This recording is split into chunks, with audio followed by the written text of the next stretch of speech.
अस्सलाम वालेकुम दोस्तों, कैसे हैं आप? आपका होस्ट मोहम्मद आज़म समीर। आज मैंने लास्ट टाइम ऑस्ट्रेलिया के स्टडी वीज़ा, इसके साथ साथ उसके बिजनेस वीज़ा और दूसरी कैटेगरीज़ को डिस्कस किया था। और मैंने ये भी बताया था कि किन किन लोगों को ऑस्ट्रेलिया वीज़ा देता है, किन किन लोगों को नहीं देता। इससे मुराद ये नहीं है कि अगर आप यंग हैं और आपकी ट्रैवल हिस्ट्री नहीं है तो आप अप्लाई नहीं कर सकते। आप अप्लाई कर सकते हैं, यू कैन अप्लाई। लेकिन अगर आपकी डॉक्यूमेंटेशन ठीक है, अगर आपकी डॉक्यूमेंटेशन में कोई इशू नहीं है तो आपको भी वीज़ा मिल सकता है, even you don't have travel history.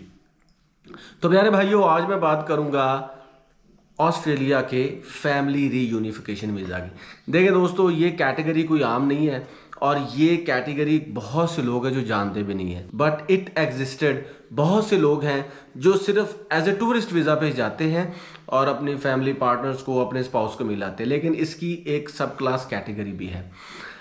अच्छा जी, अब सबसे पहले तो हम बात करते हैं जी इसके डॉक्यूमेंट्स की। अगर आपने इस वीज़े को अटेन करना है तो आपकी डॉक्यूमेंटेशन परफेक्ट होनी चाहिए, even though you don't have travel history. Travel history भी ना हो फिर भी आपको ये वीज़ा मिल सकता है। कैसे मिल सकता है? ऐसे मिल सकता है। देखिए जी, सबसे पहले आपने करना ये होता है कि आपने वहाँ से इनविटेशन लेटर मंगवाना होता है। आपको शायद नहीं पता, या हो सकता है आप बहुत से लोग जानते हो कि जो ऑस्ट्रेलिया का जो वीज़ा एप्लीकेशन का प्रोसेस है ना, वो ऑनलाइन होता है। ठीक है, आपने ऑनलाइन ही VFS ग्लोबल की वेबसाइट पे जाके तमाम डॉक्यूमेंट्स को कंप्लीट करना होता है, अपलोड करना होता है, और उसके कॉन्टेक्स्ट में ही आपको वहाँ पे बुलाया जाता है आपके इंटरव्यू के लिए, या आपने कोई फ़ीस जमा करवानी होती है, या आपके फिंगरप्रिंट्स होती है, या कुछ भी होता है। ठीक है, तो इस सिलसिले में सबसे पहली बात तो ये है कि आपके पास इनविटेशन लेटर होना चाहिए। देखें, अगर आपके पास इनविटेशन लेटर है तो फिर आपका वीज़ा सब मिलने के 90% कन्फर्म है। उसके साथ साथ जनाब आपका होना चाहिए जी पासपोर्ट, वैलिड पासपोर्ट होना चाहिए 1 साल या 1.5 साल की वैलिडिटी के साथ। उसके साथ साथ अगर आपकी ट्रैवल हिस्ट्री है, ये तो सोने पे सुहागा है, और आपकी बैंक स्टेटमेंट अगर 25 से 30 लाख है, या कोई बंदा जो आपको बुला रहा है, आपका स्पाउस, आपका पार्टनर, तो या मे बी कि कोई आपका रिश्तेदार, या हो सकता है कोई आपका फैमिली फ्रेंड्स हो, फैमिली फ्रेंड में से कोई बंदा हो, या कोई आपका जानने वाला हो। अगर तो वो आपको कर रहा है जी फुल्ली सपोर्ट, आपको सारे आपके अखराजात मीट हो रहे हैं उसके रेफरेंस से, तो फिर आपकी बैंक स्टेटमेंट ना भी हो तो इट्स ओके। लेकिन अगर आप सोलोली जा रहे हैं, इंडिविजुअल जा रहे हैं, और आपकी बैंक स्टेटमेंट ये ज़ाहिर करती है कि आपके पास you have enough money to stay there for 1 month और 2 month and all that, then you are eligible. तो आप अपनी बैंक स्टेटमेंट को ज़्यादा से ज़्यादा बढ़ाएं। ये नहीं कि सिर्फ 25-30 लाख या 12 लाख या 10 लाख, आपकी जितनी ज़्यादा जो बैंक स्टेटमेंट होगी ना, उतनी आपके चांसेस बढ़ जाते हैं। तो आपकी बैंक स्टेटमेंट होनी चाहिए, उसके साथ साथ आपका पुलिस करैक्टर सर्टिफिकेट होना चाहिए जनाब, जो मिनिस्ट्री ऑफ फॉरेन अफेयर्स से अटेस्टेड हो। प्लस जनाब आपके पास होना चाहिए जी, आप अगर अपने एकेडेमिया के डॉक्यूमेंट्स को इन्वॉल्व करना चाहते हैं, वो भी HEC से और दूसरे जो मिनिस्ट्री ऑफ फॉरेन अफेयर्स से अटेस्टेड होने चाहिए, वेरीफाई होने चाहिए। उसके साथ साथ आपकी हेल्थ के डॉक्यूमेंट्स होने चाहिए, आपकी कोई भी रिपोर्ट्स नेगेटिव ना हो, कोई भी रिपोर्ट्स आपकी सेहत के ख़िलाफ़ ना हो, आपकी सेहत ठीक होनी चाहिए। You would be a perfect regarding your health. इसके साथ साथ जनाब आपके पास होना चाहिए जी मुकम्मल ट्रैवल प्लान, जिसे हम कवरिंग लेटर बोलते हैं। अगर आपकी CV है तो वो वेल एंड गुड, अगर आपकी CV है तो वो भी बहुत अच्छा इम्पैक्ट डालेगी। और इसके साथ साथ आपने कहीं और किसी कंट्री के भी, अगर आपके पास पुलिस करैक्टर सर्टिफिकेट हैं, या आपके पास कोई ऐसी चीज़ें हैं जो ये शो करती हैं कि you have been a good citizen over there, तो वो भी ममदो मुआवन साबित हो सकते हैं। आपकी टिकट होनी चाहिए जनाब, अगर आप 1 माह या 2 माह के लिए जा रहे हैं तो definitely return ticket, even though 6 months के लिए भी जा रहे हैं तो वो भी रिटर्न टिकट हो, इवन दो 1 साल के लिए भी जा रहे हैं तो फिर भी आपकी रिटर्न टिकट बहुत वैल्यूएबल है। लेकिन अगर आप ज़्यादा टाइम के लिए जा रहे हैं तो फिर 1 साइडेड टिकट भी चल जाएगी। इसके साथ साथ जनाब आपने करना ये होता है कि आपने तसल्ली के साथ जो फॉर्म फिल करना होता है ना, उसकी फिलिंग में कोई मिस्टेक ना हो, कोई एरर ना हो, कोई ब्लंडर ना हो, then that is a good. तो आपने जनाब सबसे पहले, अब अगर प्रोसेस की तरफ आएँ तो आपने सबसे पहले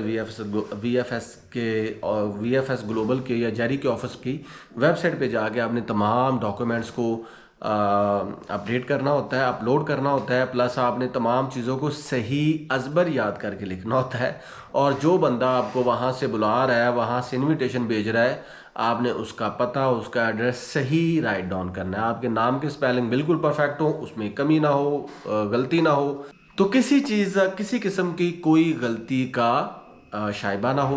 अगर आपके फॉर एग्जांपल स्पेलिंग्स हैं, अगर उनमें मिस्टेक्स है, अगर जो पासपोर्ट पे नाम है उसमें थोड़ी सी मिस्टेक है, या पासपोर्ट के नंबर में मिस्टेक है, तो फिर मुझे बताएं आपको कैसे वीज़ा मिलेगा? आपको मिलेगा ही नहीं। तो ये इन चीज़ों का ख़ास ख्याल रखें।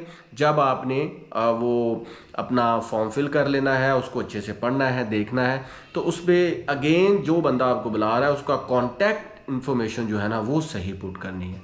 अच्छा जी, वो 2-3 पेजेस का फॉर्म आपने फिल कर लिया, फिर आपको 15 से 20 दिन करना पड़ता है जी वेट। जब आपका वेट एंड हो जाएगा तो then you would receive a email.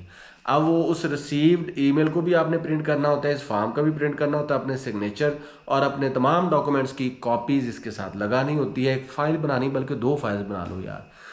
तो फिर आपने लेके वहाँ पे चले जाना और पहुँच जाना है। तो वो आपको बुलाएंगे, जो स्लॉट चल रहा होगा उस स्लॉट पे आपने जाके इंटरव्यू देना है, बातें शातें करनी है। और 57-58 हज़ार मैक्सिमम इसकी सिंगल एंट्री के साथ फीस है दोस्तों। जहाँ तक टिकट की बात है तो टिकट की प्राइसेस आपको पता डिफरेंट होती है, डिपेंड करता है कि आप किस एयरलाइन से जा रहे हैं। तुर्किश एयरलाइन से जा रहे हैं, एमिरेट्स से जा रहे हैं, या PIA से जा रहे हैं, किसी भी एयरलाइन से जा रहे हैं, तो वो वेरी करती हैं कंट्री टू कंट्री। तो इसलिए उस पर आपने ख़ुद ही सर्च करनी है कि कौन सी टिकट आपके लिए मौजू है। या आप थाई एयरवेज़ ले लें, वो ज़्यादा बेटर है, क्योंकि वो थाईलैंड का उसका एक स्टे होता है, उसके बाद वो डायरेक्ट ऑस्ट्रेलिया चली जाती है। इसके साथ साथ PIA की भी बेस्ट फ़्लाइट है, आप वहाँ से जाएं, वो थोड़ा सा स्टे लेगी मलेशिया या थाईलैंड, उसके बाद वो फ़ौरन वहाँ से कूच कर जाती है ऑस्ट्रेलिया की तरफ। तो दोस्तों यह है पूरा प्रोसेस। हाँ, एक चीज़ मैं आपको बताता चलूँ कि श्योर कर लें कि अगर आप फैमिली रीयूनिफिकेशन के वीज़ा के लिए जा रहे हैं तो आप अपने साथ MRC या FRC को लगा रहे हैं या नहीं। Definitely you have to prove the relation. अगर आप रिलेशनशिप ही प्रूव नहीं कर रहे तो फिर आपको वीज़ा नहीं मिलेगा। तो as far as me is concerned, मैं कोई वीज़ा एजेंट नहीं हूँ, ना मैं एक लॉयर हूँ, आपका दोस्त हूँ, आपका भाई हूँ, आपको गाइड करता रहता हूँ, और ये मेरा डिस्क्लेमर भी है। तो आज तक के लिए बस इतना ही। मिलेंगे next country next visa index के साथ। तब तक के लिए अपना भरपूर ख्याल रखें। मुझे दे इजाज़त। अल्लाह हाफिज़।